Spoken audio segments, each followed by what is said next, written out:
Welcome back to my Vsphere project. This is, I think, part 13 now, and this is about DRS, or the Distributed Resources Services.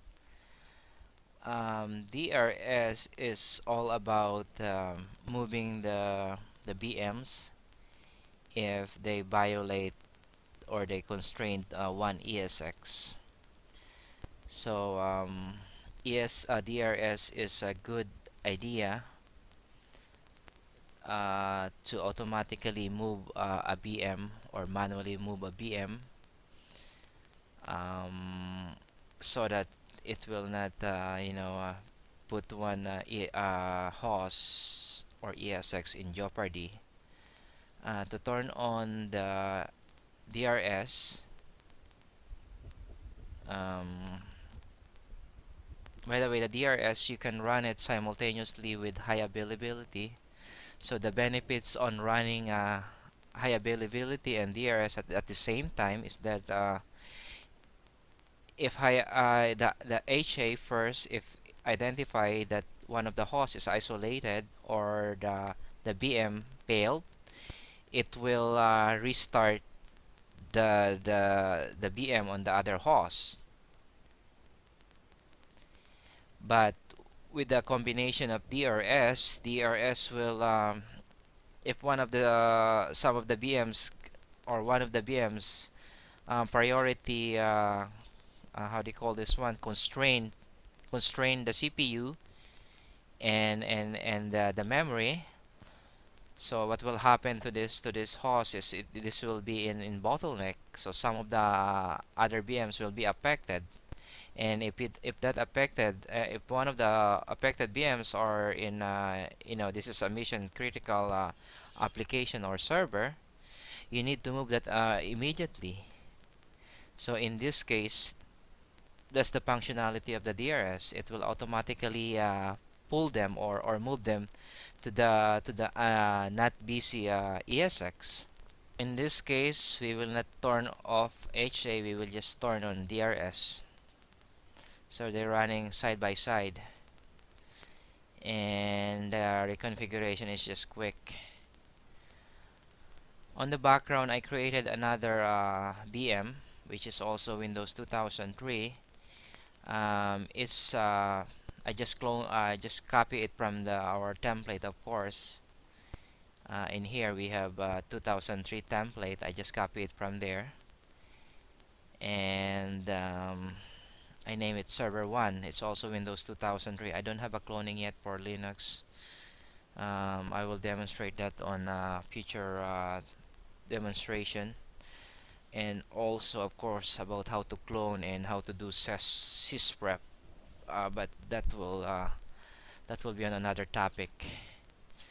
Okay, I think if we check ESX1 is still performing well, although there are about two server.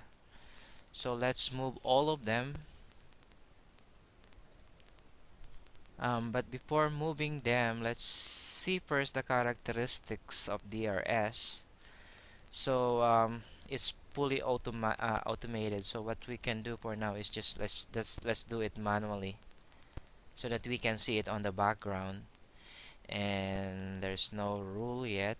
Virtual machines, power management.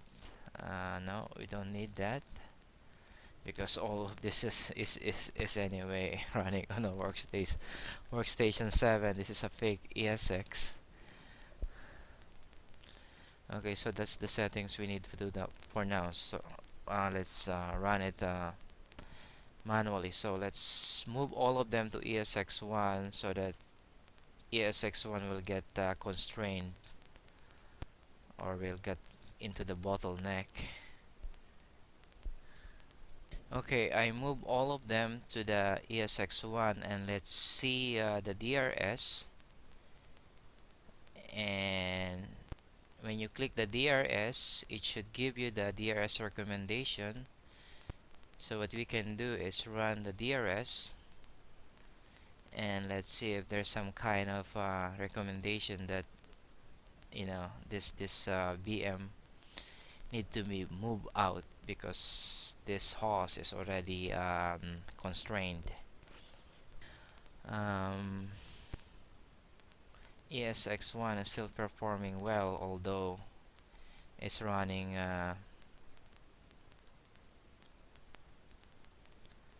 it's running 4 VMs, and there's no there's no constraint yet.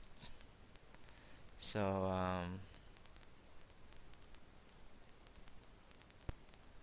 probably what we can do is to hog the CPU so that it will recommend. And what we can do is run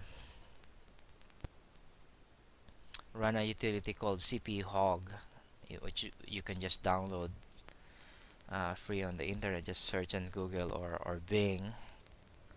So I'm running this CPU hog, and let's really see if it's the CPU load is 100%. So you can see it's really 100%. So let's see if there's some kind of recommendation on the DRS. Wow, that ESX1 is still handling the. Let's see, it's manually, and advanced option. There's nothing, and it's still running fine. So let's hog another. So to run this CPU hog or hog, I don't know the pronunciation, the right pronunciation on that one yet. So it's just like this. And when you click this one, it will eat up the CPU, and I will run it on a. Aha! So when I click this one, and it says the DRS recommendation is to migrate the server 1 to from ESX1 to ESX2.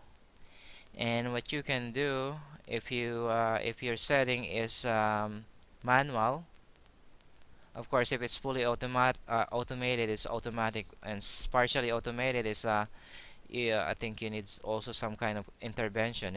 And if it's really manual, then you need to apply this one so that the